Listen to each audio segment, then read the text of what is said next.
Hello everyone, I'm Kim and welcome to my sewing room. I hope you're all really well and are having a lovely day.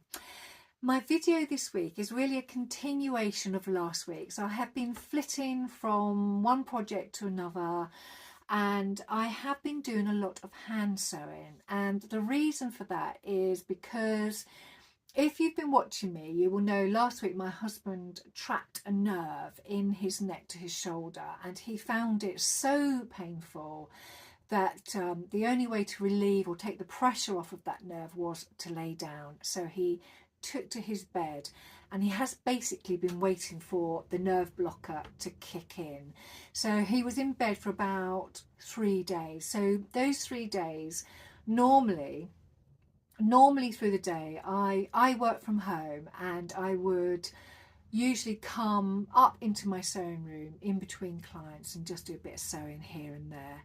But because he was all alone in the bedroom, I did feel that I should spend a bit of time with him so he didn't get down. So that's when I sort of pulled all of my sewing projects together and took them into the bedroom and I just hand sewed and we chatted, and I'd go and do a client and I'd come back and feed him and give him a drink and do a bit more hand sewing. And I really enjoyed actually reconnecting with some of my quilting projects.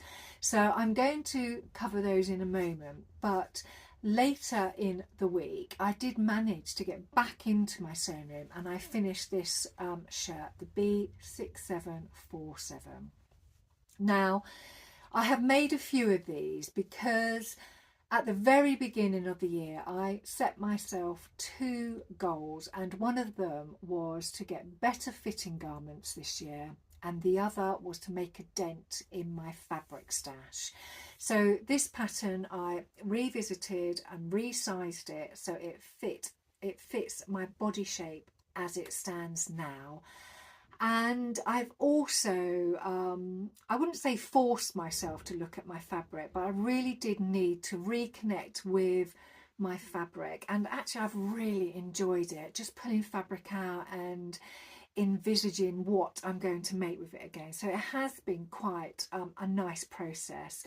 So with this shirt in particular, I pulled out quite a lot of fabrics and I went on a cutting frenzy and just cut out I think I cut out about 4 or 5 of these shirts and they have worked really well, and this one is no exception. I had enough fabric to actually pattern match the front, and as you know, if you subscribe, I'm going to start my pattern matching series in March. I'm filming that at the moment, so that will be coming shortly, but this is an example, and I will probably use this shirt in my pattern matching series to show you how to pattern match this very simple shirt before we move on to more complicated stuff. Now you will recognise this fabric. I made a blouse at the end of last year and I showed you it in my Make 24 series,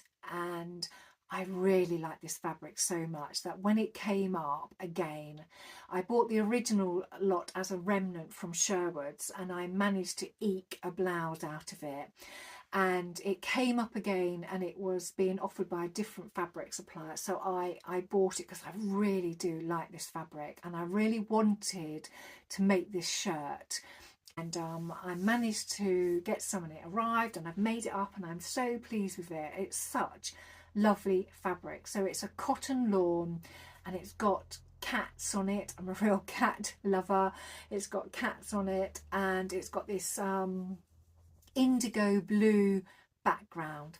So I'll stand up and show you my lovely shirt. Right, so here she is. So she will look like she clings a bit because I've got a thermal vest on because it's still very cold here. I don't like being cold. So, but she does fit really nicely. So this shirt, I've said this 100 times before, this shirt is a very simple shirt pattern. It's a really good pattern for a beginner actually. So if you are a beginner and you would like to make a shirt, I do have a sew along for it. So go and have a look. back at some previous videos and you'll see the sew along for it. You just will love it. So this shirt has got two very simple front panels, fold over placket, collar stand collar, usual sleeves with a continuous lap sleeve opening. This cuff is a fold over cuff. It's the simplest cuff that you could have, and I have finished it off with these smarty buttons, and I've sewn them on with white thread to coordinate with the actual shirt fabric. And in the front you can see it's pattern match. So pleased with it. I do really love this shirt, and I will continue to make these because this shirt pattern is so simple. It's a pattern that really shows the fabric off. So and that's the reason why I come back to it over and over again. So this week I got the opportunity to work on quite a few of my quilting projects, and the main quilt that I've been working on for, which seems like forever, is the Queen of Diamonds quilt. Now I subscribe to this monthly program through a company called Lovely Jubbly Fabrics, and I signed up for the whole shebang. So I got the pattern, the paper pieces and the acrylic templates. So when I signed up with Lovely Jubbly, they sent through the manual. So I got the manual, paper pieces and the acrylic templates in first couple of months, and then just basically had to sit back and wait for the monthly fabric bundles to arrive, and I think they kicked off in the following April. So literally the manual will tell you how you made up each of the blocks using the templates provided and what you needed to cut out, etc. Very exciting, because each month Lovely Jubbly would send this bundle of fabrics and tell you what blocks you needed to make up, and then I would get to work making those blocks up. Then I would wait for the next month's bundle of fabrics to come in and then work on those. So it's been quite a slow process, and I've really enjoyed it. Here's an example of the actual diamond block. So this is one of them. So the middle diamond here is all EPP. So all of this has been hand stitched, and once I'd finished all of these diamond blocks, the next stage was to go on to the machine stitching. So the borders were then put on and they were machine stitched on, and that effectively I worked through each of the blocks and I've done that. So this week what I've worked on, and I'll put a little example of the quilt, well, all the diamond blocks laid out in my living room, and I've been putting different solid colours in between each of the diamonds, which will then bring all of those diamonds together. So I spent a bit of time digging out all of the solid colour fabrics that I've got of Tula pink, and I didn't follow the manual to the T. I just sort of wanted to use as many of those colours that I had.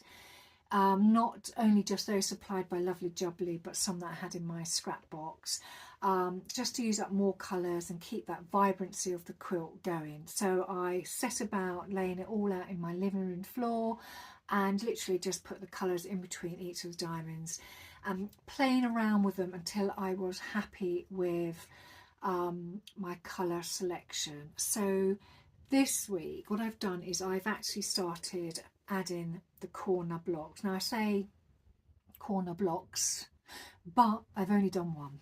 It's quite mathematical. Everything has to be cut on an angle, and I am not mathematically minded, and I do find it sometimes I find it a little bit overwhelming. So I've been taking my time, I've been really measuring and making sure that everything should be as is. So this is in effect my very first cornerstone. So on the border that I had on the last diamond block, we've now put this white sash in, and you can see the white sash is Tula Pink's fairy dust, and there's this solid colour in the corner, and then you have the fairy dust sashing on this side, and the same will go, and it will happen on the same side. So each of these coloured cornerstones, and there will be a different colour as you work your way through the whole quilt, that will bring all of the diamonds together, and it will then, once all this is done, it will be a finished quilt top. So I'm quite excited, because really this is the last phase for me until it goes off to the long arm quilter to be quilted. So I will keep you updated with how that's going.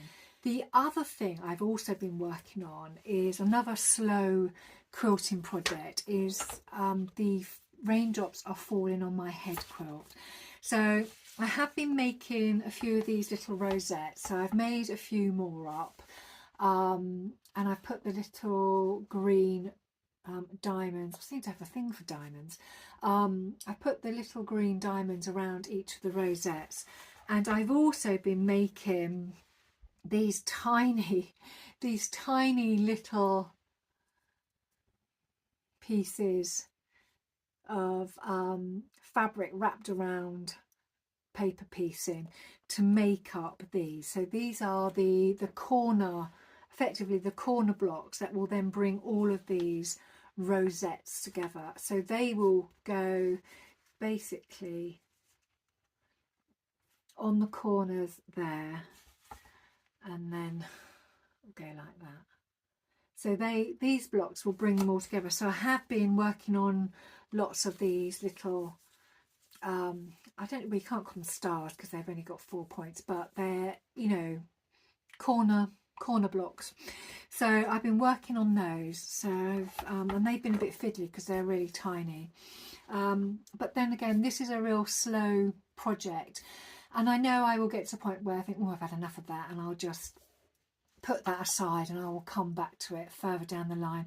I'm not in any rush to get this quilt completed, because I am effectively using all of the scraps that I have in my scrap box to make this quilt up. So the third quilting project I have been working on this week is this thing. So this is my main Hexie block, and I have been working on this because I want to make a second Adam Sew's Totally Amazing tote bag.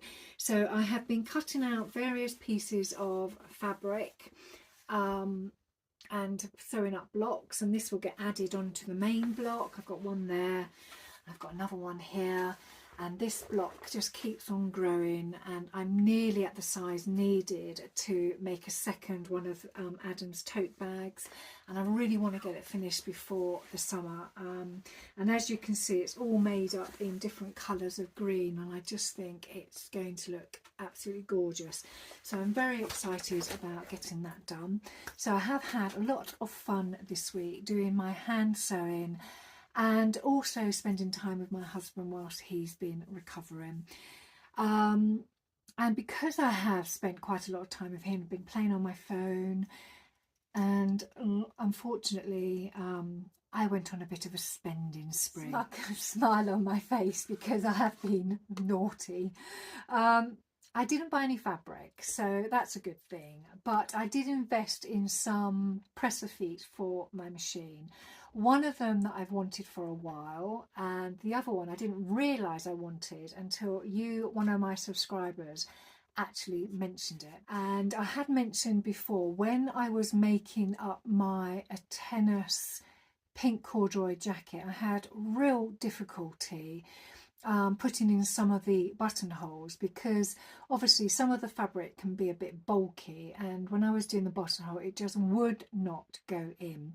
And somebody mentioned a buttonhole leveler. Now, I never heard of one of these before, so I went in search of one, and Benina actually do one for my machine, and it is basically this. It's nothing too spectacular, though the price of it was, but effectively the buttonhole foot sits on the top here, and the fabric then gets put in between here. So if I show you,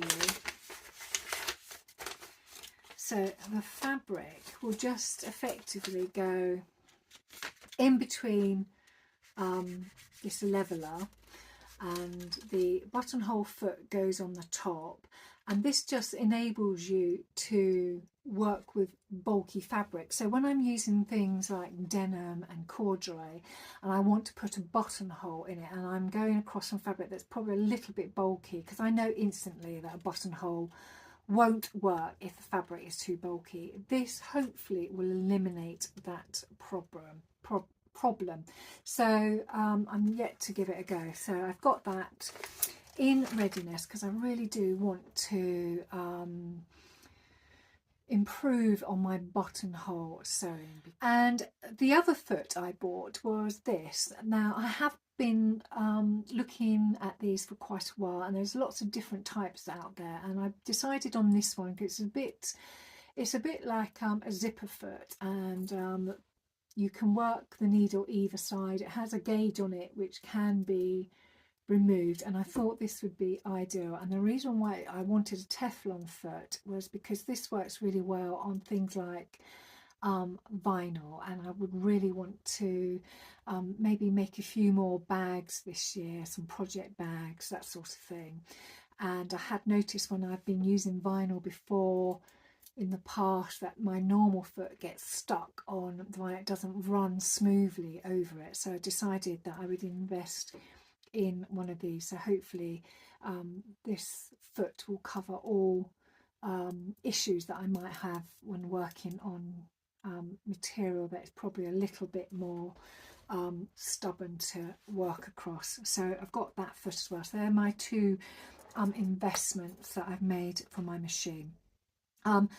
Also, because I've been doing lots of hand sewing, I bought a wax block.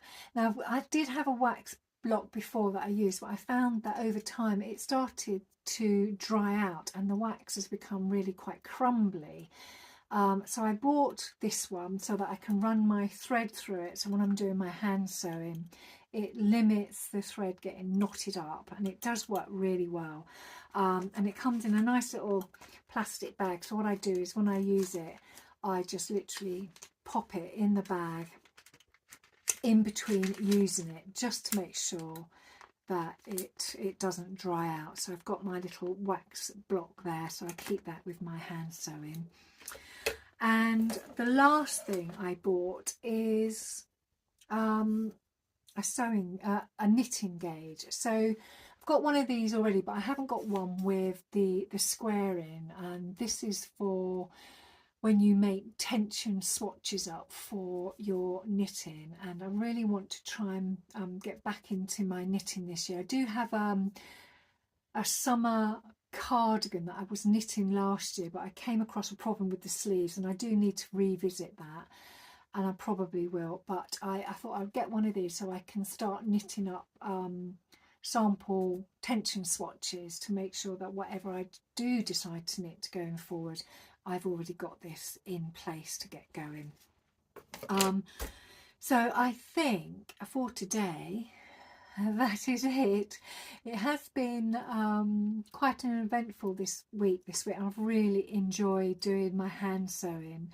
I have one more of these B6747 shirts to make up, and I've made it up in a solid colour, which is something also I want to do this year, is to introduce more solid colour fabrics into my wardrobe.